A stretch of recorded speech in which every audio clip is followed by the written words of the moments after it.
One.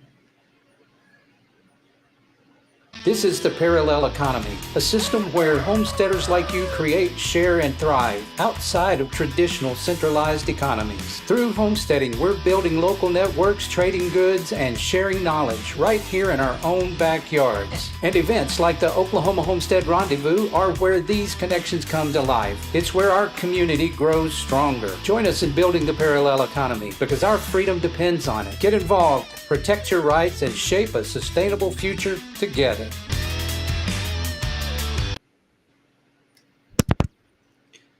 Hello, everyone. This is Keith with the Farm to Table Direct Show, and tonight we've got a very special guest. My brother Ryan is going to be actually the one being interviewed tonight because he's going to be a speaker at the Oklahoma Homestead Rendezvous. And tonight's topic is going to be building the parallel economy through homesteading. And in tonight's topic, we're also going to be asking, what is the parallel economy? Why does it matter? And the role that homesteading takes in the parallel economy. Well, there we go. I spit it out. A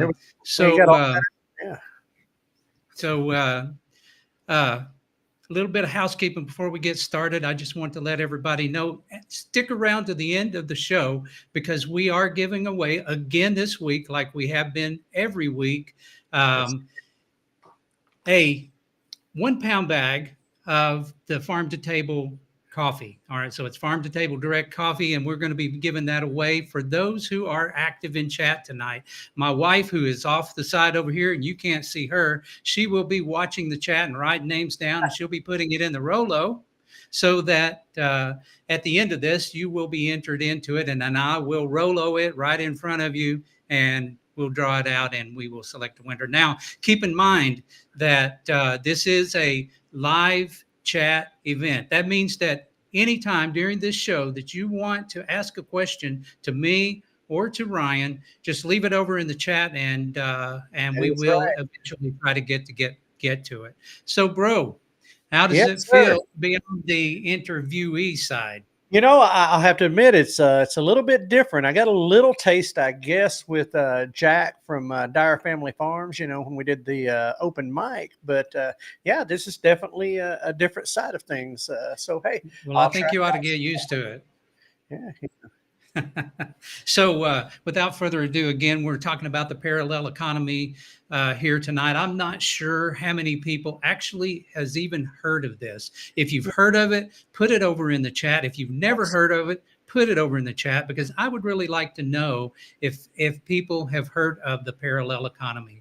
You know. And bro, with that being said, what exactly is the parallel economy? Well, let me start with just kind of a clear, straightforward definition, and then we can expound on that just a little bit. Ultimately, it's an alternative system where communities create and exchange goods, services, and resources outside of traditional centralized economies. Now, that's I guess what you call the textbook or the straightforward answer to that. But really, it boils down to places where you can barter, where you can trade, where you can do business out of an established economy. Take, for example, the town where you live in. There's businesses that have, you know, brick and mortar. They're traditional based businesses. Some of them are box stores. Some of them are mom and pop. You go in, they have items for sale. You purchase. That's the typical economy system.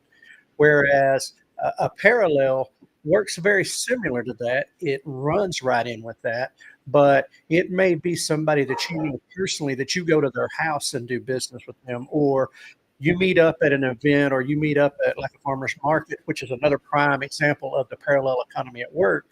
But you can meet up there and you're buying directly from a producer or directly from that person. You're cutting out tons of middleman. You may have a better chance, well, in fact, you do have a better chance of knowing where it come from. You might be able to work out things in trade or in barter. You know, if you raise a particular thing, or if you have a particular item, I'm saying raising because we're talking farm, but I mean, it can be anything that you have, and you'll work out an arrangement. That is the reality of an alternative or a parallel economy. And since we're on YouTube and Facebook, I'll even lay that out even a little further, much as they don't want to talk about it. Um, Rumble and some of those things are parallels to what is considered mainstream. YouTube, Facebook, those are the main things. Well, something that's smaller, it works on a similar platform, but it's ran by somebody different on a different auspice, if you will, and that allows it to be running parallel but separate, and maybe not controlled by the same powers that be. You know, I guess it's about the best way I can expound upon that in a few minutes. It's short. So, what is the opposite of a parallel economy? Like, given an example of that. Well, I mean, like I said, you have, we can go from a national level. I mean, there's the, the world's largest retailer. It's all over the Mhm. United States, um, Right. and you go to them. They bring in products from all over the world. They bring in them from around the country, and they carry particular lines. And you can go there and you can buy things sometimes in bulk or in larger quantities. Sometimes it's at a discounted rate, but it's manufactured, say, by a large corporation. Take food, for example. It's manufactured, processed by a large corporation, packaged, shipped, transported to the store. It's all part of the supply chain for, food, for example, but that's what I'm talking about. And Mhm. you can go there and buy that. Whereas, that's a mainstream economy. Now, when I say parallel economy or we talk about that, I'm not talking about a parallel currency. I mean, it's not, Right. it's working within the currency that exists where you're at. Now, like for here, it's the dollar, and that's pretty global. But you go into a country, where they use the euro or they use the peso or one of those other forms of currency. But that's still the currency you operate with. It's just Mhm. you're doing it in a different environment. And that's really more or less showing the mainstream or non-parallel. If you just have a standard economy, supply driven, supply chain driven, um, you know, consumer driven. So, how long could those supply chains be? Do they, you know, several steps? I think, we all kind of know that, but Right. I just want to make sure that the audience understands clearly, that the supply chains, the centralized control of these supply chains, are something that every link that's there could break down, right? Oh, absolutely. And 2020 uh, really showed us. We've talked about it before, but I mean, it really did show us kind of what can happen with one link Mhm. in that chain. Um, you Right. know, um, and you're right that the things in that supply chain can come from around the country, it can come from across the world. I mean, how many things were sitting on ships in the ocean they Right. couldn't, they couldn't. So we're kind of getting into the potential problems of the supply chain, which brings me up. Why does it matter now to have a parallel economy to that type of supply chain? Well, I mean, I think more and more, and particularly I'd say since 2020. I mean, it's always been the need has always been there. Um, you know, and I'll go back historically before we get there. Prohibition, happened, and you could not buy alcohol, liquor, or whatever. There was all the prohibition against it. Mhm. Well, um, you know, bootleggers, moonshiners, whatever you want to call them. That it developed what we would call a black market, but it developed a parallel economy. You know, people Mhm. became, speakeasies and stills, and and that was the people of a society saying, "Hey, no, we're going to get this stuff. We're just not getting it from you." You know, and it was created out of necessity. Now, fast forward to 2020, so you're 100 years forward. You know, um, when we see where we're weak, we see or I say weak, we see a fragility that has been built in.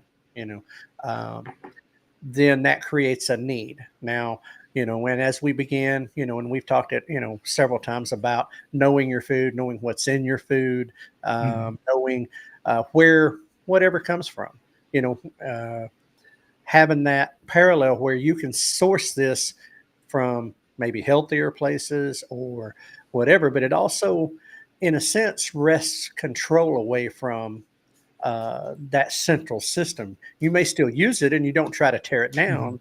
You just Right. find an alternative way to source, what you need. And I mean, I say food because I mean, that's what we talk about a lot, and I mean, people raising and growing their own food, but it can be energy, water. Mhm. It can be, I mean, something as simple as, say, for example, auto repairs. Well, there's businesses, corporations out there that they're chains. That's what they do. Right. Well, you don't want to pay them, or there's a problem getting there. Well, somebody who does this, as we would say, on the side or under the shade tree, but Right. it gets you your service you need without necessarily operating within the, main So line. I want to circle back just a minute. You said something, about bootlegging. Well, Yeah. that created a black market. But what Right. we're talking about here is not black market. No, It's absolutely actually not. perfectly legal. Right. I just want to be Oh, clear yeah, no, I'm that not that's what we're encouraging talking about. a black market. I'm sorry. Right. But, it was an example of how something was created by need or want. Mhm. But no, I mean, just simply, I mean, even, you know, farmers markets, farm to direct stores, buying directly from the producer themselves. I mean, even if you go to their farm or, you Mhm. know, it doesn't matter. I mean, Facebook Marketplace is a prime example Mhm. of that, because you can get on there and you can buy, or you can source all kinds of things that you may need that you didn't go to the box store or you didn't go to a retailer and buy directly through them. Mhm. And, you bought through an individual who has this and they're either they no longer need it, they don't want it, or they're specifically, you know, selling goods through that. But I buy a lot there, and not as much as I would like to, but and I've sold some things there. I mean, and it's a working thing. But so I mean, that's really in a nutshell. I mean, why, man? It is about independence. It's about having more control over uh, where you get your things. Having more selection than what they give you. You know, and you can say, well, you go into a store, there's all kinds of choice. Well, yeah, there's choice in that store, but you didn't have any choice in who they bought it from, where they shipped it from, how long it's been in shipment, how long it's been in storage. Hey, Chris, uh, Chris. you didn't, you didn't have any say. You don't know who grew that. You know, you don't know who built that. Because I mean, you Right. go on any of these exchanges and stuff like that. I mean, there's people over there who are manufacturing or building in their backyard garage Mhm. raised garden bed planters or furniture or various things. Well, you can go see that person and talk to that person that built that. You're never going to get to meet the guy who built or assembled. I mean, I say never, likely never get to meet the person because they're in a foreign country who's manufacturing most of what we buy and most of what we put in our house. Okay, so I just want to kind of drill down into that point just a little bit. Okay. Why does knowing the person that you're buying from even matter? Trust, personality, we've talked numerous times on the show in the past, and we talk in conversation about, peanut butter hits the fan scenarios, Right. Toilet paper hits the fan. Yeah. toilet paper in this case, the toilet paper disappears. You know who's making leads. I mean, whatever. But I Right. mean, you've got a source. But more importantly, and we're going to lead into this more. More importantly, it helps build that community. It helps tighten a community. We say all the time. We said it, for years. We still say, keep it local.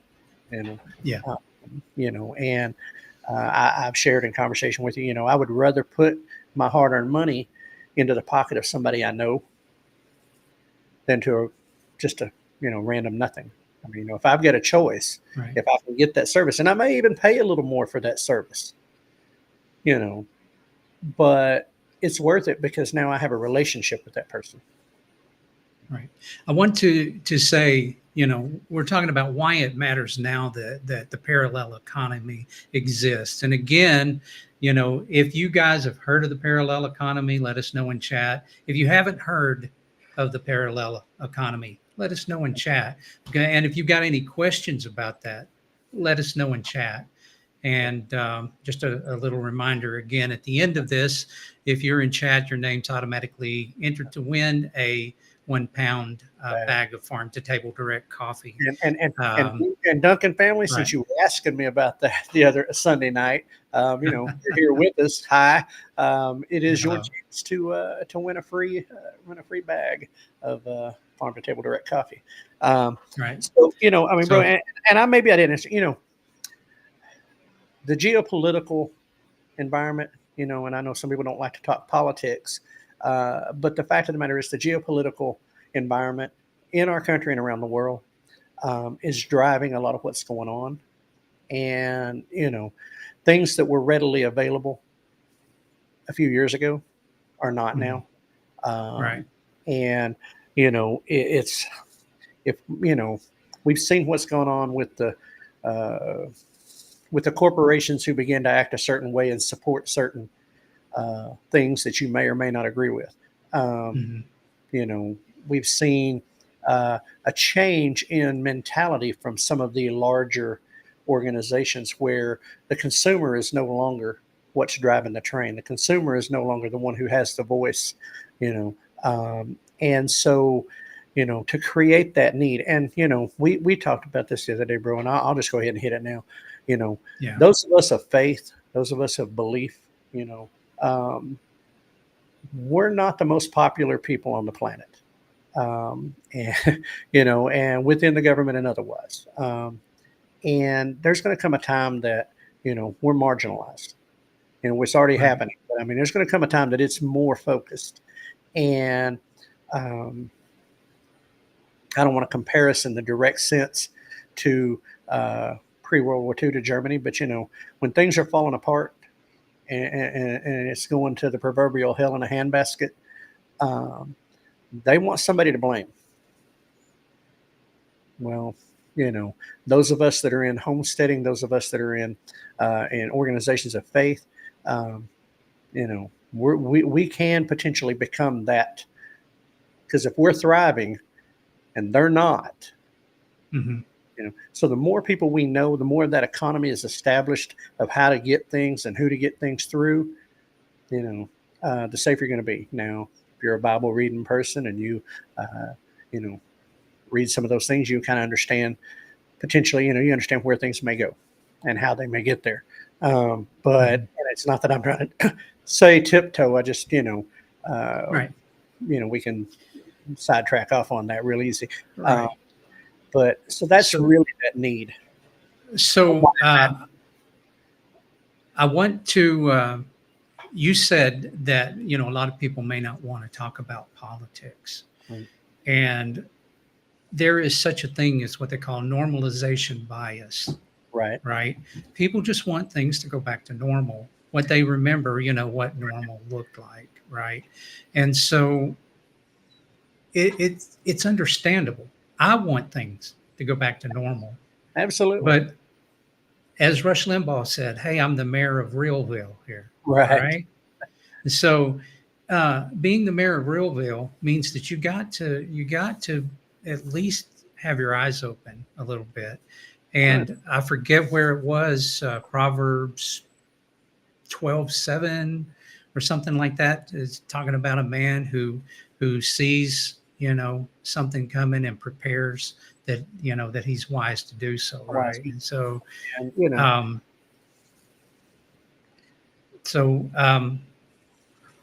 so I guess that my question in there, do we have to be afraid of it? I don't think so. I think it's not a fear thing going. It's not driven by fear. Now, concern, due diligence, paying attention to what's happening and what the times are that we live in, is paramount. But, me and you've joked in the past, to be able to be blissfully unaware again. Yeah. But it's you do have that factor that you kind of got to know what's going on, and it is wisdom. I've said it before. I say it to anybody. And I can validate it that preparation, whatever kind it is, preparation is a biblical principle. You know, Mhm. I mean, God gives us. If for those who believe, if you don't, I'm sorry. It's just you're going to hear it, or you can turn it off. Maybe this ain't the channel for you. I don't know, but um, I can show you where when God gives us signs or God gives us warnings or God gives us direction, you know, there's a purpose behind it, and we should heed that and listen to that. And we look back. You can go all the way back to the beginning in Genesis when, Joseph is in, yeah, Joseph's in Egypt, and he interprets the Pharaoh's dreams. 7 years of plenty and 7 years of famine. So during the Mhm. plenty, they stockpiled and stored so they could help everybody get through the famine. Well, that's preparation. You know, Yeah. Noah built an ark for 100 and something years, never knowing when it was Right. going to. Yeah. Yeah. So I know I'm interviewing you, but I just have something that I really want to say about that. Your Is show. that today it is? It's our show, but you're you're the guest I today. had to poke at you. But but but what I wanted to say is that I love my family. Right. I love the people in this audience and the like-minded people that I've met in the homestead community. Right. And there's a great part of me that says that I know that we, at least there are some people out there, very powerful people, who don't like us. All right. Um, it's kind of hard for me to believe because to me, this is all common sense. Right. But the truth is, there are people out there who don't like us. And when I say us, I'm talking about people who prepare, Right. Oh no. people who are in the homestead community. I heard somebody railing about that on a video, and I thought, I'm shocked, man. What do you got against the homestead? Why are you hating on us? We ain't doing nothing except for just minding our own business, doing our thing, and we're not harming you. Why do you hate us? But and then if you believe in the Bible and you believe what the Lord said, that is, He was persecuted, so would we be. Right. And so um, I really feel like that this particular topic is part of our why. We know that, but Right. that we should prepare and for those things, not just for our family, but also for our community and our community in the homestead community of believers. Same thing. Right. So you want to talk on that just a little bit, bro? Well, I mean, it's we've um, you know being able to look out for our family, and we've talked, and I still believe that when we look at communities, who live a certain set of values, a certain set of principles, you know, we found that with homesteading, with that Mhm. community. But when we began down this road, um, and headed in this direction, Mhm. um, it was to shine a light or to give a voice, to stand up and be counted, and to say something about what we saw. Uh, you know, and in the process, we've made a lot of great friends. Mhm. Got a lot of Yeah. people getting connected into people, and we've that we would have never met otherwise. And that has continued to build that community, and we continue to push and to promote and to uh, shine a spotlight on that. Now, you're right. There are people out there. I don't know if it's a misunderstanding or if it's just some other thing that they just find so much against, you know, those who prepare, those who are, and most, there's a preparation factor that goes with homesteading. Yes. Sure. Mhm. But most of it is just choosing a different way of living, a way that's, Mhm. that they're just pursuing happiness in their version and what they see as happiness. Getting back to our core values, maybe getting back to the things that, they grew up with, or just wanting a little more voice in how their kids are raised or how they choose to Mhm. live, you know. their life, and they're not trying to force feed that down anybody's throat. Neither are we. Right. You know, Yeah. that's the, you know, to me that and trying to understand why somebody would try to tear it down. Well, it's. I mean, Right. But they're out there, and we can't deny that. We see the turmoil going on around in the world, and we can't deny that either. It's happening, and for those who are, let's say, awake, we're not about woke, but we're about wake. We're awake here, and we like to think we are, yeah. and we paid attention for a really long time, and so anyway. Um, Back to this whole idea about the parallel economy. Yeah, ladies and gentlemen, I just want to, for those of just joining us, uh, Ryan is going to be a speaker at the Oklahoma Homestead Rendezvous, and he is going to be there, and he's going to be talking about networking. He's talking about networking with people and the technologies that we use in networking and that sort of thing. And so we're getting into one of those things, which is the parallel economy. Now, you may or may not know what that is. We've gone over that. I just wanted to bring everybody up to speed. And we're about to talk about the role that the homesteading community plays in the parallel economy. Right. Bro, you want to? What role does the parallel economy play, or what Homestead. role does the homesteading community play in the parallel economy, and why is what they're doing pretty much already does that, right? Well, I mean, homesteading inherently promotes it. I mean, it whether they're realizing they're doing it or not, whether they're thinking Right. about it that way or not, Mhm. the homesteading community inherently does that. I mean, they Mhm. grow their own food. A lot of them do. Okay, with their Right. gardening or raising livestock, you know, and some are doing it as business and uh, um, self-sustaining. They're taking care of themselves, being sustainable. I've had it said, a homesteader has to have multiple streams of income. They have to have multiple things they do, uh, Mhm. because it's. Sorry, I had a little pop up on the screen. Um, you know, so they're inherently already doing it. Mhm. It comes hand in hand with homesteading. Now, not every homesteader has a YouTube channel. Not every homesteader has a Facebook page. Not every homesteader, seeks to market through that way. That some just live the life, and they're out there every day. But they still, even if they're not in the social media world, they're still Mhm. contributing to their overall community. You can go down to, even the local farmers market down there. There's some of those folks down there probably wouldn't know how to get on Facebook. Okay. Yeah, they don't deal with it, but they're a part of that economy. They're a part of that local community, and So they may not know that they're a right. part of that Well, community, it's and sustainable living. I mean, that's really ultimately it is. Whether it's solar power, whether it's drilling a well and having your water, if for no other Mhm. reason than you don't want a utility bill, or you don't want to worry about, what happens, what may or may not be in water, or what may or may not be, thing. I mean, it's just self-reliance. Or you may live somewhere, uh, the cost of getting that utility or that feature to your property is cost so cost. prohibitive.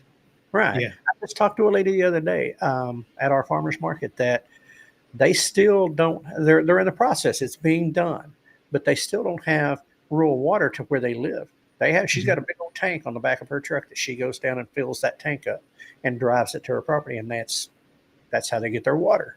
And it just amazed me in 2024 that that's what's going on. But that's what makes the homesteading community, so naturally, fit. And the role is that they're already doing it.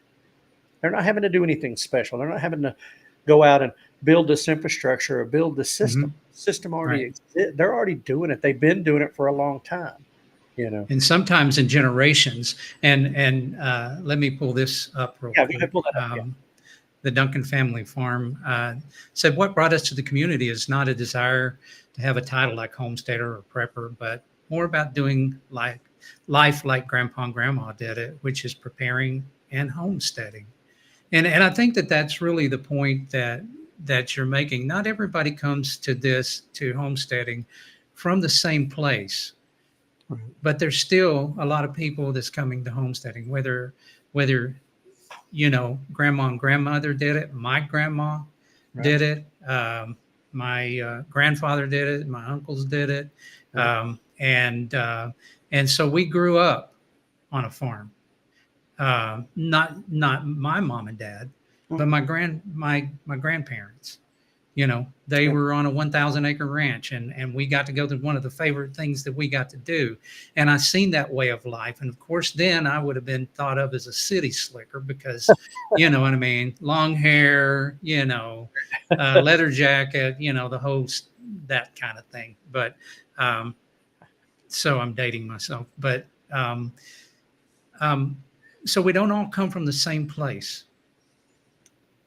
But we end up, but bro, we end up there. And I mean, I really appreciate that comment, Duncan family, because I mean, so many people, that's exactly what it was. Either they grew up a certain way Mhm. themselves and wanted to be able to pass that down to their kids and grandkids, or they harken back in memory, to what life Mhm. was like. And, we go through life and we work hard, we go to a corporate job, or we go out and we create, and we're chasing the American dream, right? As they say. And I don't think that's not, I think that was a bill of goods we were sold, quite frankly. Yeah. Yeah. Mhm. But we go out and we do that, and then we get a little older, a little wiser, hopefully. But we get a little older, and we look back and we say, "Man, and when you're having kids, and that's why I love the younger crowd within the homesteading community that are raising their kids, that they're not losing that generation, you know. Whereas now I'm looking at my grandkids, you know, and what do they get to see and what do they get to have, you know, um, that our kids didn't, because we Mhm. were doing different things. And so, I mean, it is a good deal. And I, like you said, we remember grandma and grandpa, and, Mhm. how they lived, and, our uncles, and, the farm life. And, Right.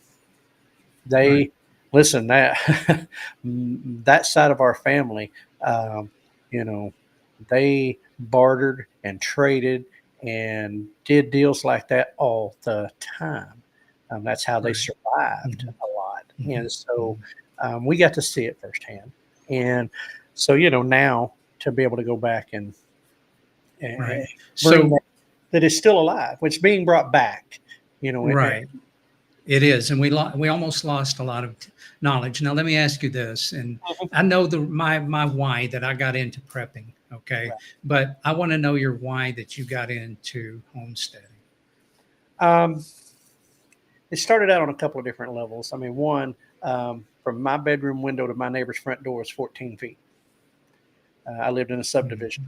Mhm. If the neighbors across the street were fighting, the whole block knew it. I mean, it was just, we were crowded in on top of each other. I couldn't even drive my truck into my backyard. I didn't have enough room to get Right. back there. And I had lived. I thought about this the other day, bro. I mean, we lived out on the acreage we grew up on, and going to Mhm. to Granny and Pappy's, going up there to that, and always having that around us. And then I joined the military, and I spent all those years. And I thought back about it, and I said, man, I lived in a city of some size. I lived in a large town, in city for, at that time in 20, and then come back and lived, here in town, in the town, in the suburb there, for all those years, for, I mean, 13 years, you know. Um, and I just wanted that. For me, it was space. It was the ability to have, if we wanted to have animals, if we wanted to raise things, having a little more room. And then Mhm. there was the prepping side of just seeing where, I don't want to be in, I personally did not want to be in a suburb, or in a urban environment, you know, under certain circumstances. But then there's Yeah. a peace and quiet. I always tell people that this property I'm sitting on right now is my geographical happy place. It's Mhm. not my, my joy comes from the Lord, but and my family is above even this place. But as far as just a place I'm geographically happy, Mhm. this is it. And so for me, that was, and it had to have. I had a criteria list of things we were looking for, when we search for a property. So Mhm. that for me, it was more. I wasn't even thinking of homesteading. Actually, we bought this in 2019. We hadn't even, begun to think of homesteading. It was more from a prepping preparation, having space, having resources. I've got a pond, I've got wells, I got national forest across the road. I've got the ability to, have things beyond what's in the store. And for me, that was it. That was my why I got into that. Now, in discovering the homesteading community and really kind of getting to a better understanding of what homesteading in modern 2020 something is, then I was like, well, wait a minute, that speaks to me too. And so being able to be up here, and while it's a small property, it's still enough room to do quite a bit. So that was my Right. why. I mean, ultimately. Right. Which again, it just kind of makes the point that, we come from different places. Me personally, I got into prepping because I seen what, was going on in the world, and we've been into prepping for quite a while, but I wouldn't call myself a major prepper. I don't have an underground bunker. I don't, you know what I mean? I don't really have much of a bug out space. And we have, we store food because we see what can happen, right? So that's why we're doing it. Now, our topic tonight is the parallel economy. Now, all of this stuff that we're talking about is related to the parallel economy. And when we come back after this insane, unprofitable uh, um, commercial break, we're going to be getting into the importance of community gatherings like the Oklahoma Homestead Rendezvous and networking in there. Bro. Roll that beautiful bean footage. All right, let me see if I can get that in front of you there. There we go. Yay, roll that bean footage. All right, everybody. Are you ready for the freshest cup of coffee you've ever tasted? Welcome to Farm to Table Direct Coffee, your destination for specialty coffee roasted to perfection. At Farm to Table Direct Coffee, we offer a wide variety of premium coffee beans. And unlike the commodity coffee that is on the shelves at most stores, our beans are hand-picked for ripeness. That means not a bunch of machinery going through and ripping things apart. No, these beans, just like when you pick your tomatoes or your those type of things, you're looking for that special ripeness. The same thing with the people who are picking our beans, and they go through that process, and they do that. And as we got available in several packaging options to suit your needs, the process is simple. You place your order. Our expert roasters then get to work. Your coffee is roasted and shipped the very same day. Again, I said roasted and shipped the same day. And that ensures peak freshness and flavor. You can't get it any fresher unless you were standing there. And I tell you, it couldn't be easier from placing the order to receiving notifications throughout the process. Farm to Table Direct Coffee keeps you informed every step of the way. For the freshest custom roasted coffee, visit our store at farm, the number 2 table, directcoffee.com. That is farm to table directcoffee.com. Farm, the number 2 table, directcoffee.com. And experience the difference that Farm to Table Direct Coffee can make in your morning routine. Farm to Table Direct Coffee, from the farm to your table, the freshest guaranteed. Right. And just a reminder that stick around to the end of this because we are going to be giving away 1 pound bag of our Farm to Table Direct Coffee. And before we give it away, bro, can you tell them which one you think we ought to give away tonight? We gave away blonde last time. And like I said before, it's the only blonde that your wife won't get mad if you bring it home. All right. Yeah. See, we did Whiskey Barrel and we did Cowboy blend, and we just did blonde. Trying to think. I mean, which I've had, several different ones of them. And by the way, folks, just on a side note, before I get too far into it, if you like the K cups, if you like the K pods, little pods, we do have those. It's in the original roast. That's the only thing that's available in right now. But got a bag of them in my house. So if you like a K cup, if it's a convenient thing, that is available as well. Man, I don't know. You know what, man? Let's go back to Cowboy Coffee. Let's What do you just think? rotate back around. Let's go back to Cowboy Blend. Yeah. Yeah, we're going to go back to Cowboy Blend. Very popular at Okie Homestead Expo. Right, it was. And so, bro, what is the importance of community gatherings like the Oklahoma Homestead Rendezvous? Um, Man, it goes to the heart of networking. It goes to the heart of the economy, even because Right. it's a chance to have a huge amount of people, you know, from people who are actually homesteading, people who are interested. It's to have them in one place, to have people there that are teaching, that are sharing their knowledge as presenters or speakers. And then you have the vendors, the people who are coming there to sell goods or to trade Mhm. and do services and that type of thing. And again, you're still getting to talk to the expert. If that person is making or raising a particular thing to sell and they're selling it as a vendor, you can ask them specific questions about that, and you don't get that just anywhere. Um, but ultimately, it builds the community and it builds that parallel economy. You're supporting. Oftentimes, when you buy from a vendor at one of these events, you're supporting a family business. You're supporting a homestead in a lot of cases. And so, and they can tell you more about what's in that product and their process and what their beliefs are about that process than you're ever going to get, anywhere else. And, so it allows people to get to meet face to face. And that is so much a part of this. I mean, we can be online with each other and we can text, we can chat, we can do that stuff, but there's nothing like being face to face, eyeball to eyeball, if you will, and getting to know that person, you know, and or having that opportunity. And then there's the knowledge flow. I mean, that is one Mhm. thing that is probably on the top list of things that has impressed me the most about not only the homestead community, but events like Oklahoma Homestead Rendezvous, where people are there wanting, I mean, as a calling on their heart, wanting to share knowledge with Mhm. everybody else. They're not trying to hold it secret. They're not trying to hold it on to for power or anything. No, in fact, they're freely giving it. Now, there's those who sell books, and I'm not picking on them. I mean, that's not it. But my point is that that knowledge is being shared, and Mhm. you may have a particular method that you've learned, but you get to learn something else from somebody who does it a little differently. Not that either Mhm. one are wrong. You just get to learn a different way to do something. And, it's, man, the skills. I mean, but the local networks that you build. I mean, I put up the question the other day, bro, on our Facebook about, if you've ever bought chickens from Walker Farm Fam, you might be a homestead. Well, Right. good grief, how many people have we ran into that have bought chickens from Walker Farm Fam? You've met a, Yeah. it's enough that we made a joke about it, but I mean, it's, you know, um, but again, that's that you might not ever get that without having uh, that in person meet.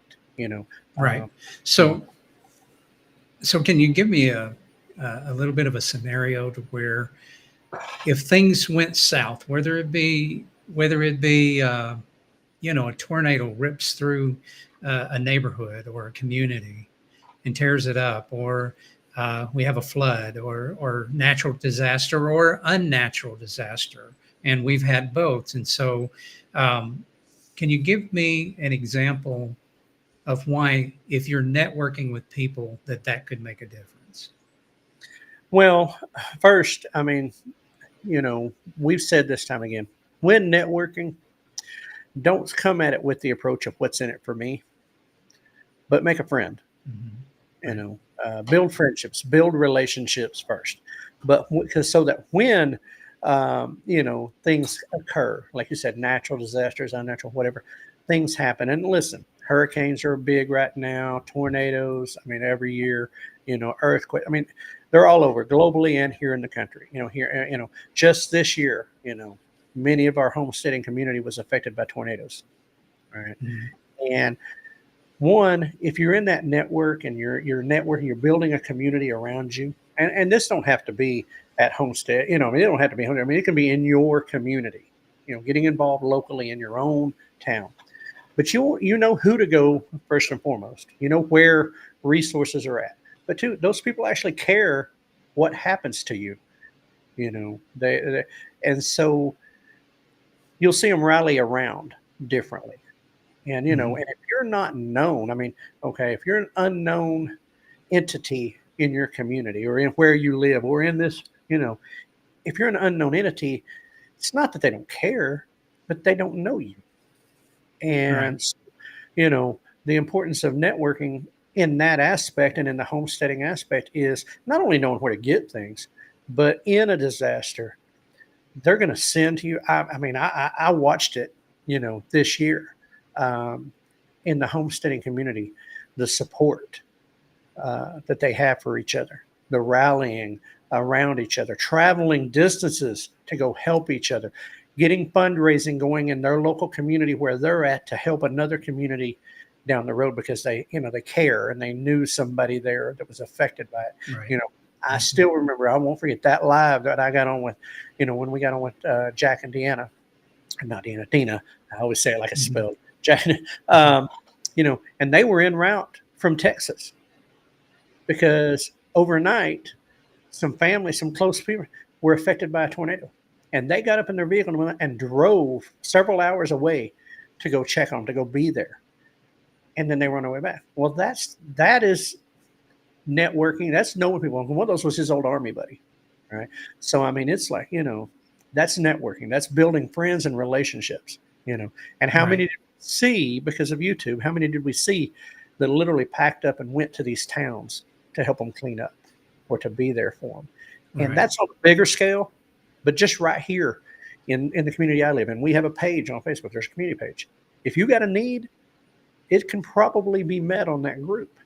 And the more active you are with it, or the more people know you, the easier it is to get that. And we've had people this week. We had storms come through. We had power outages. We had people that were, in bad situations with that, and they had, that community rallying around. I had power out. One, people didn't have it.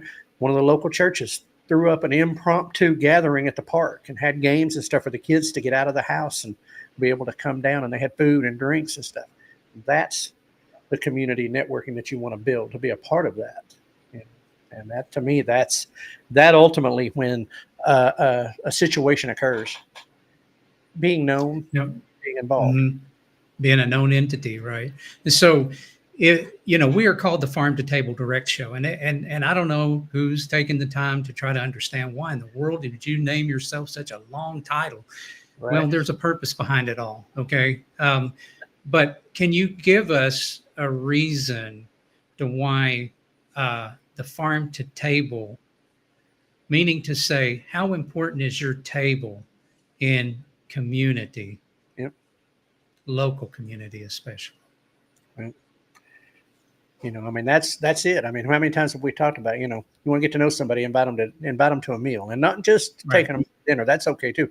Be willing to invite them to your house. Now, listen, I ain't gonna lie to you. I'm not inviting anybody to my house right now because my house is a renovation zone, and it ain't happening. But yet out on the property, we've had people out. But it's like, But again, there's something about sitting around a table and breaking bread with somebody to build a relationship, and even to heal things. Healing can occur over a meal. It's hard to be angry when you got a stomach full of good food. There's that. And Chris, I agree. We love how everyone wants to be involved.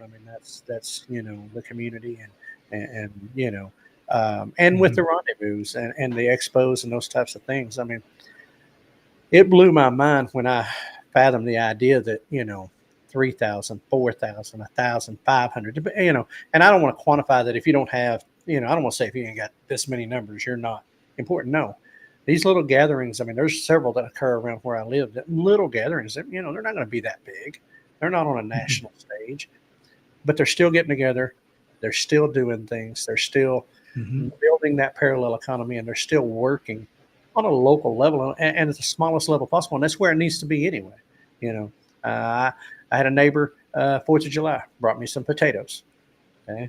I just took him watermelon. It's that kind of relationship that you build with neighbors, that you build with friends and family, that ultimately is what, will sustain you when stuff happens. I don't look to 3-letter, 4-letter agencies. I don't look to the U.S. government or any other government for that matter as my, as my lifeboat.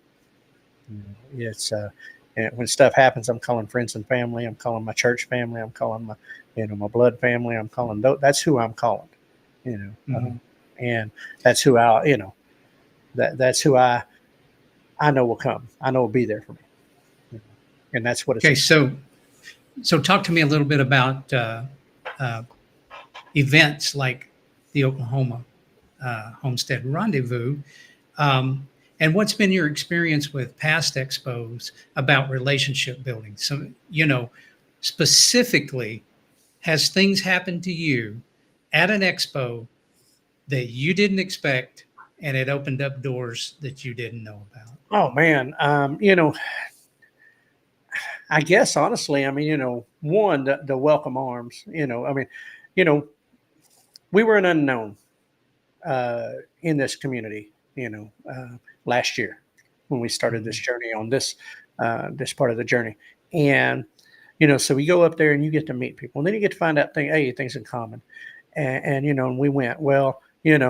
Um, I mean, whether it's Donkey de Dulce, the donkey dairy people, and but Justin Scott with Sweet Stingers, Bob and them with Oliver, the different people, the friendships we've made.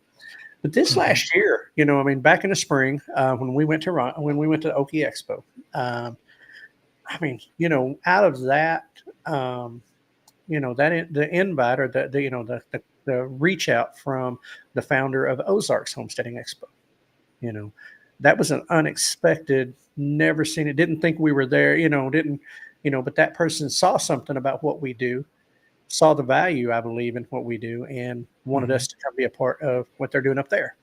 And I mean, that's on a bigger scale, and but seeing what they do, I mean, again, getting to meet people, yeah, that was really where it was at for me. But that biggest opening, honestly, Brandon and Stephanie Eddy, the interest they took in the channel, and where we were at, and the advice that he passed on, Mhm. that we wouldn't have, it was sage advice from somebody who's had to go through, who's dealt with building a channel, but and I think it's advice that we've taken to heart and appreciate that Mhm. friendship extension. Absolutely.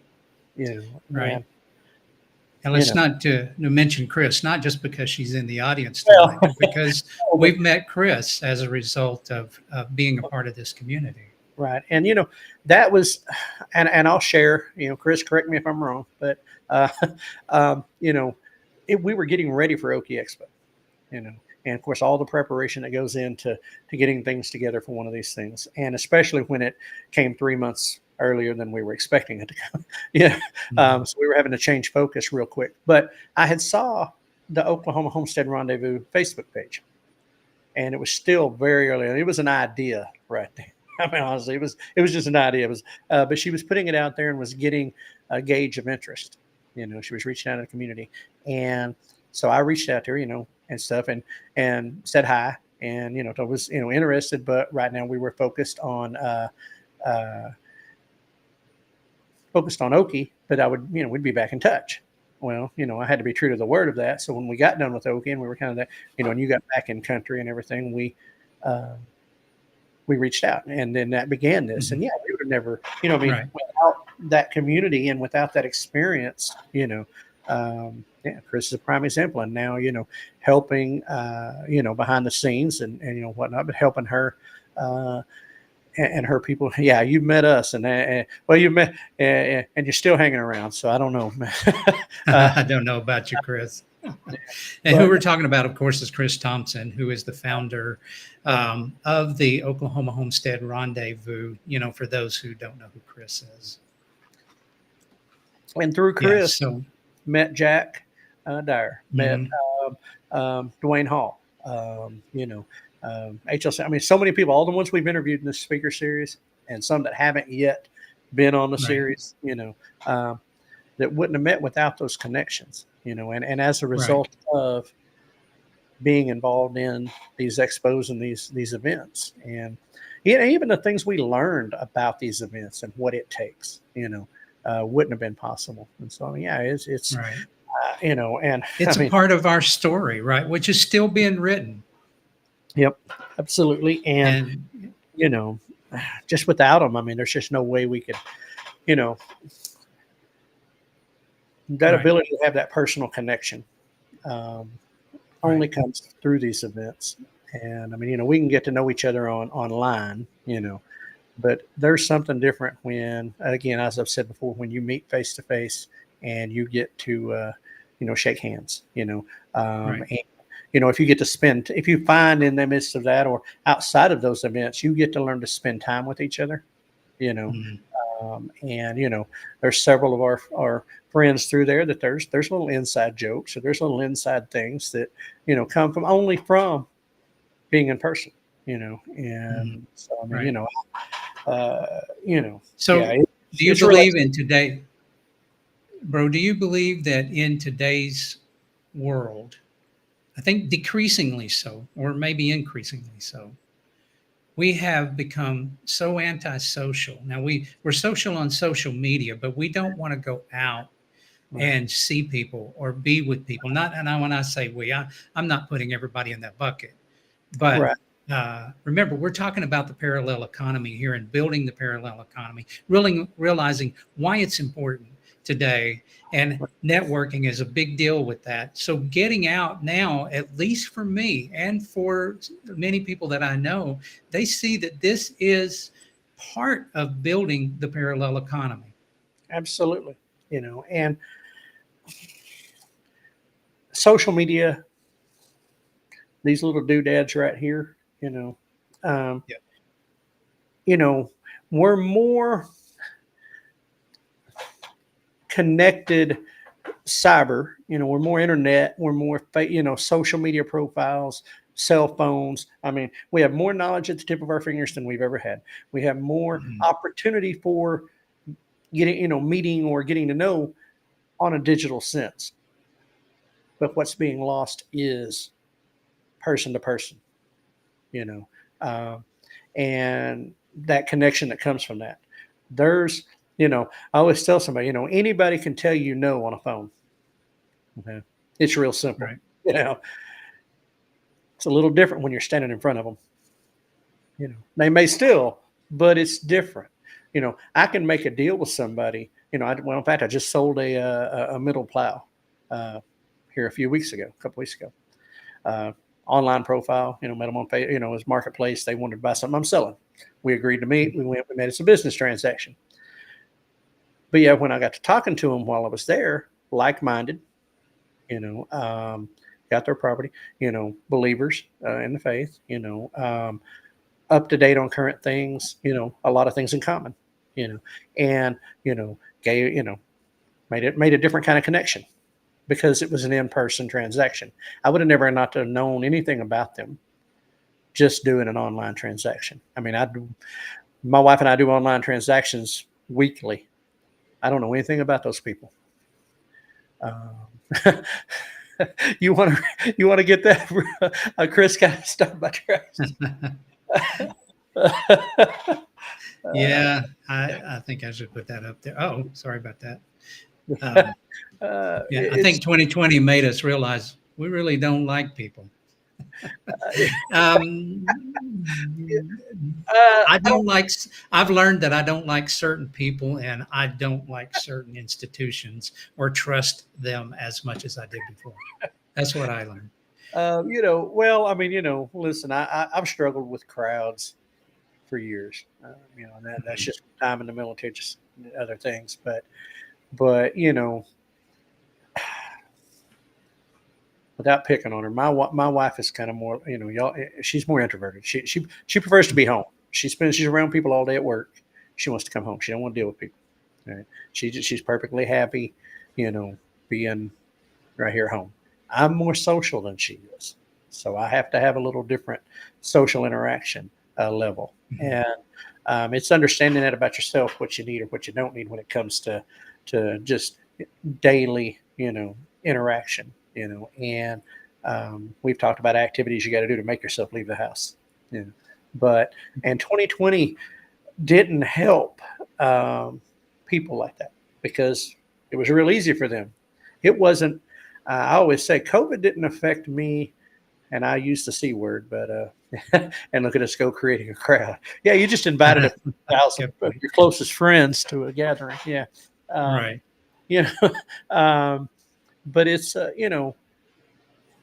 didn't affect me when I say that I still had a job. My job was deemed uh, essential, you know, and so I never didn't work through that period of time. And uh, the biggest adjustment I had to make was how do I get food, and but it was also an eye-opening experience that you know uh, about food. But there was some adjustments, but I I probably, by some people's standards, I had a bad attitude about it because I just refused to stop living my life uh, during that time, and said I'm not gonna stop living my life, you know. But it did change interactions with people. My biggest um, loss was the ability to go to worship service in person, you know. And we've still, 4 years, churches still haven't recovered from that, you know. Right. And, as far as just an organized church, it hasn't recovered in that same way.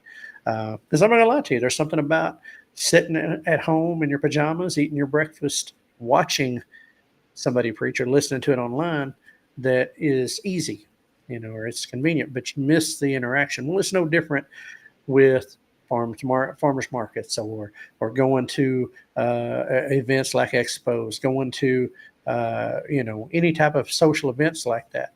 You know, Humans are naturally, most of us crave some level of social interaction. We're not really built to be alone. So you know that's why these events, I think, to me, take on a different. Um, it's become who's going to be there, who am I going to get to see, who's going to be there. It's catching up. Hey guys, how's it going? Hey, what you been up to? Even though we can see them on social media, a lot of those people have Facebook, have social. It's not the same as standing there in person and catching up. You know. Okay, I want to say something to Chris, going back to what she said about she realized in 2020 that, you know, she don't like people, right? I'm not saying she don't like anyone, but what I will say with that is that, it has forced me to find an awful lot of people that I do like. And those are people that are like minded. And these like minded can be found in droves in the homesteading community. All Absolutely. right. You get around like minded people. I guarantee you're going to find people that like you and they're going to be more apt to help you. And this leads me into a question that I wanted to ask you both. Okay. Now, out of all of this networking that we've done, and like I say, we've not been in it all that long, but out of all the networking we've done, you've met so many experts. We've talked to experts, both on the show and in person at these expos, and there's a Oh lot yeah. of experts there. This is my question to you. Okay. Do you think that they would, if you were in a project on your homestead, and you got in a fix that you didn't really know the answer to, do you feel like you know somebody now that you can pick up a phone and call and ask how to solve that problem? Absolutely. In on multiple fronts of either how the how to, or like I said, how to get a fix, to a problem. Not only some by phone, some by social media means. I mean, it's just where we are. But yeah, Mhm. I'm by being around, like you said, experts, being around people who do this every day, who've went through and knocked their head already figuring it out. You know. Um, so many willing to lend a hand and I haven't got there yet, but I know when, I've learned a ton about what to do with chickens, the gateway drug of the homesteading world. But anyway, Right. Mhm. and but I know who to resource information from if Right. I need it. Be it if they're the type of people that put out videos, I can go watch. But again, there's some things that you need to just ask. You know, I know Right. in truth, if I really want to know about a solar system, I'm asking Dodge Thompson. All right. He's There learned you a thing go. out there. They're off gridders. Mhm. They've learned how to, if I want to know about rainwater, and rainwater catchment systems, I'm calling Lorraine Shihawk. Okay. I know about Yeah. this. If I need to know about herbal remedies, or I got a question about a plant, I can either get a hold of Dwayne, or I can get a hold of Ashley and Stewart at Restoration, and get an answer. If I want to know about aquaponics, I know who to ask. If I uh, you know, I mean, it's all Right. over. And, so yeah, you gain knowledge. I mean, actual knowledge by being there, but you gain the who. When I was in the Army, uh, and I was going through leadership training and stuff as I got promoted, wise person said, I said, it's not that you know everything. You can't possibly know everything. It's not possible for the one human to know everything, but you know where to find it. So that's really what it's about. It's about research. It's about knowing where to find information or who to go to get information. When it comes to that particular aspect of resources, there's if you combine all that stuff, hundreds of years of experience at one of maybe even thousands. Have, Your microphone was breaking up just a little bit there, bro. yeah. But Right. right. So, but anyway, I want to. I'm gonna open up a little bit of a topic, and we need to try to get on through this because Yeah, we're running long right now. yeah, a little bit. But I just want to open up a topic that might be slightly uncomfortable for some people, and I'm just going to say it. Freedom of tyranny. How does developing a parallel economy, being part of the homestead, help us to be free from tyranny? Uh, Henry Kissinger, control the food, control the people. Yeah. That resonates. That echoes in my brain. We talk about it. That echoes all the time. Mm-hmm. When you are in, how's the best way to put this? When you get into a community, locally and on a bigger scale of homesteading, and you don't depend upon a particular avenue, things. If you don't depend upon that, if you're not dependent upon it, then they really can't do anything to you. I mean, it's a lot harder. I always said, the farmer, the homesteader, the person who grows their own food, grows their own livestock, they weren't affected by the events of 2020 and 2021 like the rest of us. They were already there. And so, you take, for example, I mean, you look around, like I said, the geopolitical things going on in this world, more and more and more and more, there's some 3-letter or 4-letter agency telling you can't do something. Mm-hmm. I mean, that was just a thing came out the other day about raw milk. That's hard to get in a lot of places. Some places you can't get it. But then there's things come out about the benefits of raw milk or goat's milk, donkey milk, for example. Regulations changing where how they can't advertise it. You can go to their farm and get it, but they can't advertise it on socials and things like that. It takes people like me and you just sitting here talking about it, and so when those type of overreaches are existent, or there's a system failure or a system intent, somebody that's in this parallel economy already, somebody that's in the homesteading community already is not affected by it, the same way as, somebody who strictly gets their food, strictly gets their resources from the main supply chain, who gets it from the box stores, who gets it from and I'm not knocking on box stores, don't get me wrong. I go there a lot because I have to have it. It's convenient, and that's what we talked about this the other day, bro, that convenience drives so much of that. They make things convenient for you. They make it easy for you, and if you think there's anything convenient or easy about homesteading, there's not. It's work and it's a choice, but,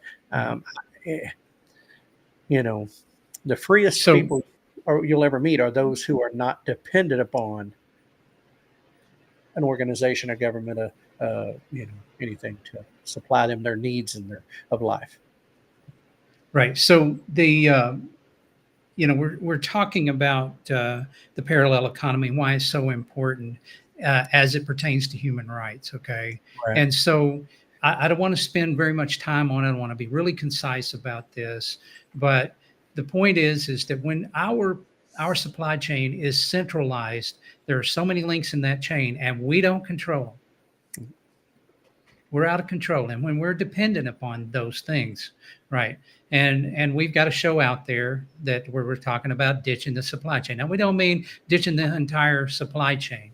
What we are talking about is taking a link out here and there, at least in order to, the closer your food source is to your table, the more secure you are. The more secure you are, the more I don't have to worry about you as my neighbor, because I'm doing the same thing. I'm trying to keep things a little closer to my table. Right.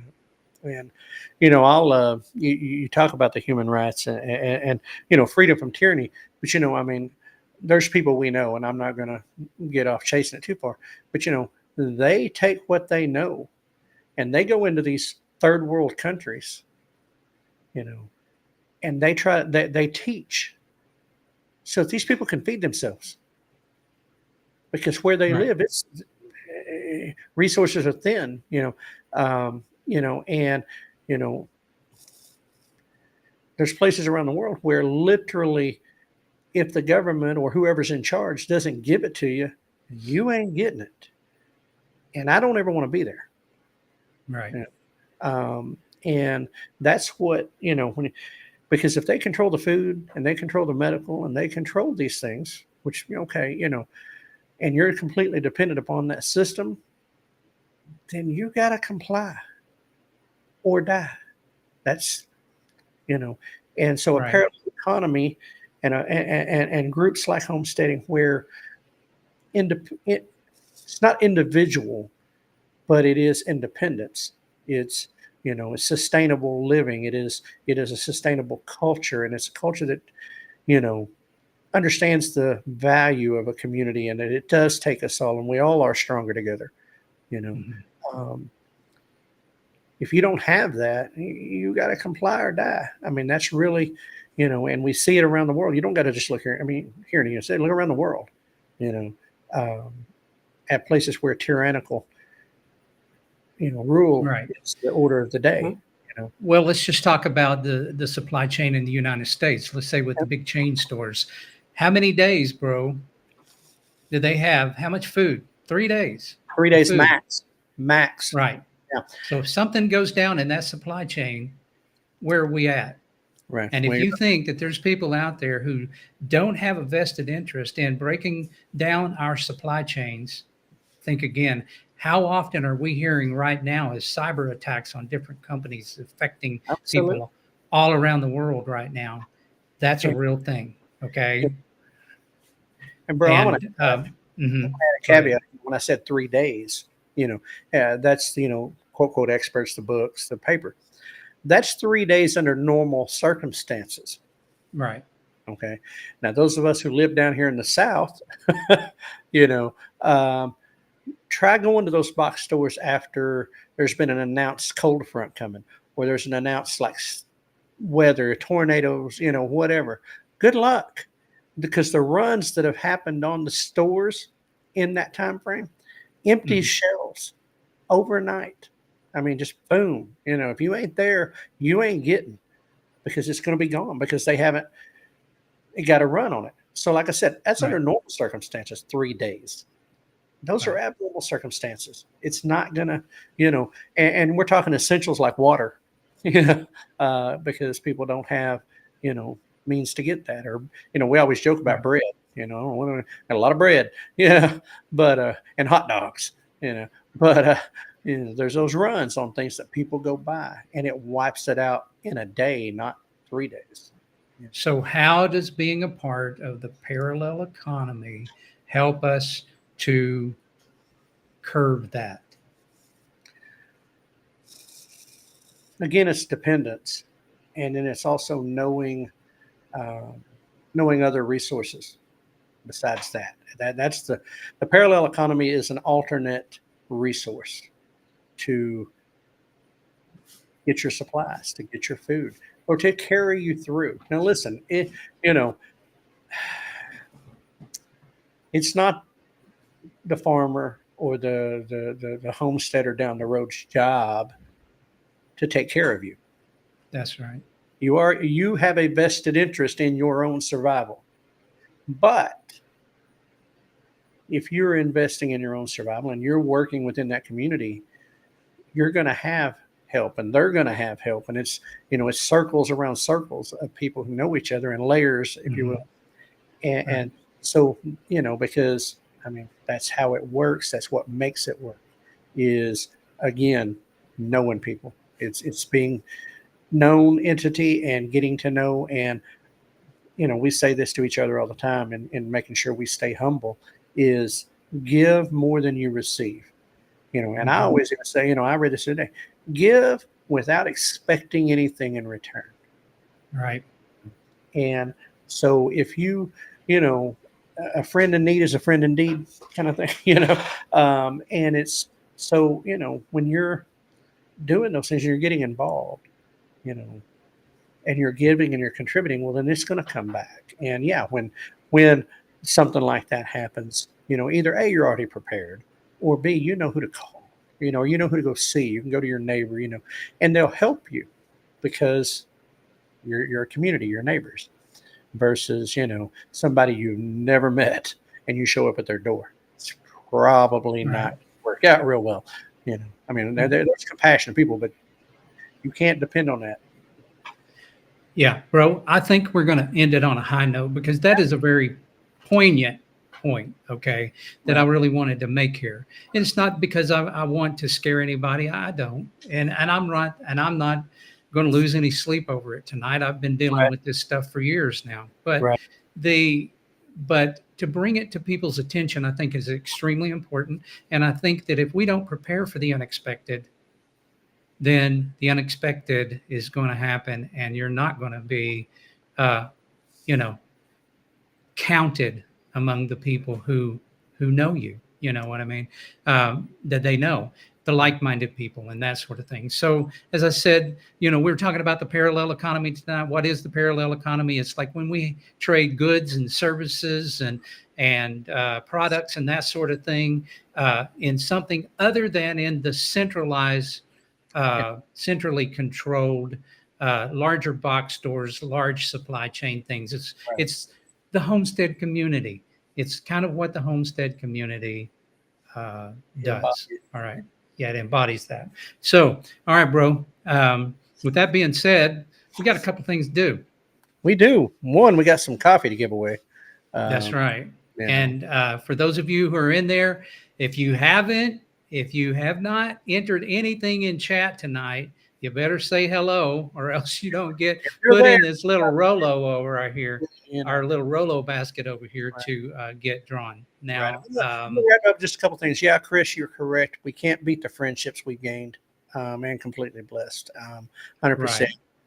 Entertainment and More by DJ. I don't know who you are, but welcome. Well, I met him. I believe it's him. I'm just going to say that this channel, I have met them, I believe, over at Dyer Family Farm. I seen them there, well, and they's come over there from there.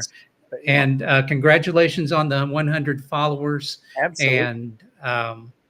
And it's good to see you over here. And I'm glad that you entered because now I hope you like coffee. I couldn't believe it, but the other day we had one and they didn't. Goodwin Duncan Family Farm. The word responsible comes to mind. Absolutely. Right. Responsibility. Yeah. I could go off on the lack of accountability and responsibility and self responsibility in this country and in this generation of people for hours, and I'm not going to do it tonight because we're going to end on a high note. Right. So that's our responsibility. That's our job, if you will, to teach and show, and be responsible for yourself and your family. Because nobody, and I do mean nobody, cares for you and yours like you do. That's right. And let me tell you this, come in just a little bit closer because the best way to fast track your preparation is to show up the Oklahoma Homestead Rendezvous and similar type of events, because that's going to fast track the who you know faster than anything else that I can think of. That's it. Show up so we can be there. And it's, Okay. So, are we ready for that, or do I need to go over some things while you're getting ready? Yeah, well, you go ahead and go over what's coming up, Okay. and Well, then I'll we get this are ready right in front of y'all. next week, Tuesday, Have you seven got all o'clock. the? Bro, are we going to do 7 or are we going to back up a half an hour next week? Um, we've kind of already advertised 7 o'clock because we've got David Toming David coming Toming in. coming in. Yeah. Okay. Just wanted to see where we were at. David Toming with Arrowhead Land Company, who's they're I think they're Chris. Correct me if I'm wrong. I think they're one of the sponsors, but I also know that he's going to be there at the speaking at the We rendezvous. don't have anything. And David is one. He's got a pretty awesome story of his own, and how they've came from California and came out here, and their why, and it's pretty amazing. But it's going to be a fun interview. David has got a great sense of humor, and he's got a great story. So we'll look forward to that next Tuesday. Um, that'll be our last one for a little while. We're going to be traveling. So September 10th and September 17th, we have shows on Tuesday nights. But David will wrap up the month of August, and we will be on break. And the reason we'll be on break is because we will be at the Ozark Homesteading Expo in Marshfield, Missouri, September 6th and 7th at the Webster County Fairgrounds. That's in Marshfield, Missouri. You can get info and tickets at ozarkshomesteading.com, or you can find them on Facebook at Ozarks Homesteading. I have been told, make sure you get a place to book. Springfield is the nearest city to find hotels. It's about 20 minutes away from the fairground there. And, you know, I don't, you know, this series is focused a lot on the rendezvous, and we're behind that. And I don't want to, when I say this is why I'm doing it, but also at the same time, I don't want to ignore the other events and the other things going on in the area, particularly ones that we're going to be involved in or going to. But so if you're able to be at Ozarks that first weekend, that first full weekend of September, man, the list of speakers is so long, and huge amount of knowledge. I've been told over 140 vendors. They usually have over 4,000 people there. It is huge. It's been going on now since 2019.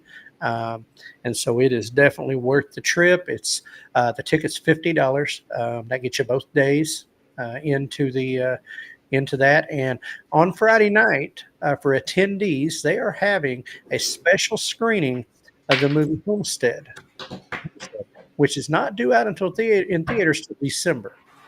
So that gives you several months advanced screening. If you are a attendee there, it comes with the price of the ticket. You get to attend that screening if you want to.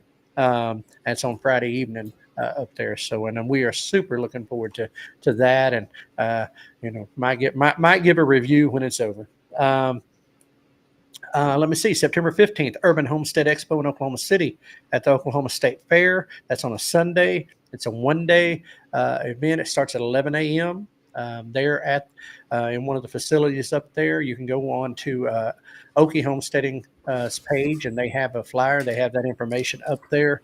And that's who's hosting it is our friends over at Okie Homesteading Expo, which is Hidden Heights Farms and Keeping It Dutch. They were asked to put this together, and it is very targeted specifically to urban homesteading, small space, that kind of thing, what you can do living in an urban environment. And I think that's super important because so many people do live in that environment. Then, of course, almost forgot, September 21st, Oklahoma Donkey Dairy, Donkey de Dulce, but Oklahoma Donkey Dairy is having their Hee Haw Health Days.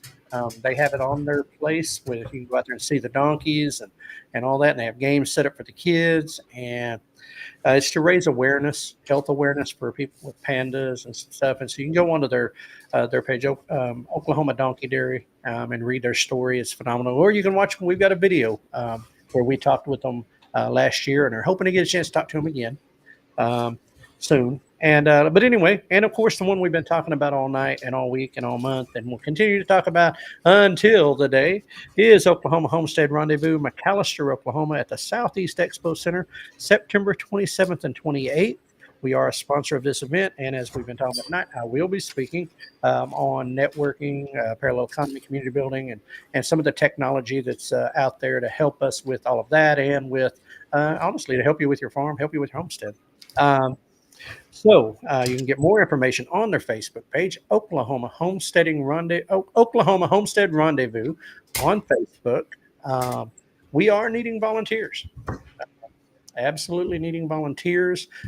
With the volunteering, you get I know you get a T-shirt and you get some food, and you get a couple of tickets yourself and one other person. And there's 2 days, 3 days. Well, we need volunteers all 3 days, but, because it takes a lot to put this together. And my bro's getting tired of rolling. I see it. But anyway, reach out. We're still accepting. I think still accepting vendors, and I know she's still accepting sponsors. So if you're interested in either, you can reach, like I said, through Oklahoma Homestead Rendezvous on Facebook. And I think it's OK Homestead Rendezvous at yahoo.com is the email that you can reach out to her. And anyway, that's that, bro. That's all the upcoming events and the upcoming shows for now. So roll that thing. Well, all right. Without further ado, we are going to draw one lucky winner for a 1 pound bag of Cowboy Blend coffee. And what you'll do is we need to put the email address, Mr. P, if you don't mind, put the email address in the chat so they can reach out to us and give us their address, and we'll get that sent over to you. And that is direct at protonmail.com. On the number 2 table direct at proton, Proton, protonmail.com. There it is right there in the chat. It is. It's in the chat. Be sure to click on that. You'll email us the winner, email us with your contact information, and we will reach out to you to get that and get that all set up. So look, your odds are pretty good. We don't have a lot of people that was participating in chat tonight. We had a lot of interest, people clicking interested, but I guess, life's happened.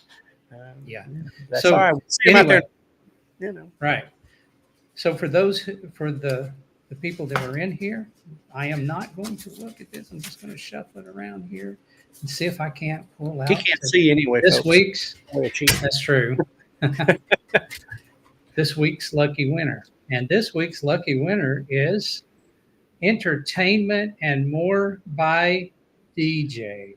Wow. Entertainment and More by DJ. Let's see if I first can get time in the chat. And there he goes right there on YouTube from the first time. That's Duncan awesome. Family Farm. Man, keep on. Next week's your week. Okay. It's gotta be. Right. But I did give them the address where they could order. I mean, not only on the show, but then in chat last week with Sunday with Jack. So hope they get them some of that copy, and but keep showing up, Duncan family, because hey, like you said, next week's got to be your happen. Right. So anyway, bro, that's pretty much it. And we better get out of here because we are running way long. Yep. And that's let me see. Yeah, congratulations. Yep, there you go. Thank you, Duncan family, for that. Congratulations to Entertainment and More by DJ. Entertainment and More by DJ. If you're out there, I hope you've heard this. If I don't hear from you in the next couple of days, I'll assume that you're not out there. But it'd be nice if you would, just put a little indicator that you see it, because whoever wins this, I'll tell you what. Here's what I'm going to do. He's throwing Entertainment and More by DJ. If I don't hear from them in the next couple of days, I'm going to reach out to Duncan Family Farm. There you go. Because they did just say that. I am. So if you heard that, Entertainment and More by DJ, so you better email me. It's Tuesday, so what you say is you got till Thursday? Is it Thursday, Friday? Yeah, something like that. Yeah. So I'm going to reach out to Duncan family if they have it, because I'm bound and determined to give this pound of coffee away. So anyway, with that being said, bro, and remember, we are in our prospective places, so we have to take turns on the ending here. Yes, we are. That for those who don't know, we say something at the end of every show, and when we're in the same room, it's real easy to do it together. But technology will noise cancel, so we alternate off of that. Listen, we hope you found tonight's information a little bit entertaining. I hope we were a little funny, but also very informative and valuable information. If you did like it, if you did enjoy it, if you did find it as valuable information, hit the like, hit the follow, hit the subscribe, hit the share. Help us get the word out. It's not specifically to build our channel, but the bigger the channel gets, the more word we can get, more people we can reach with the messaging, and that's what it's about for us. And so, if you'll do those things for us, great. We look forward to seeing you out there each and every day and each and every week in the social world, and certainly up at the upcoming events. If you see us in our Farm to Table Direct t-shirts, you can read him, and mine says the same thing. See us out there with our cameras or our t-shirts. Come up and say hi. We'd love to chat with you for a few minutes, talk with you for a few minutes, and get to meet you face to face. But anyway, all that said, we've been talking tonight about parallel economy and everything, and it goes back to the core, some of our core statements of keeping it local and of hashtag we're stronger together. We can't, no individual can do it by themselves. It takes a community, and so we are super appreciative of that community. So, folks, next week, 7:00. Same channel right here, David Toming, Arrowhead Land Company. It's going to be a great show. David is a blast to talk to. So looking forward to that. Hope you'll join us. Tell your friends, and we'll see you in a week. But as we always say at the end of every show here on the Farm to Table Direct Show, prepare for the unexpected and keep it local.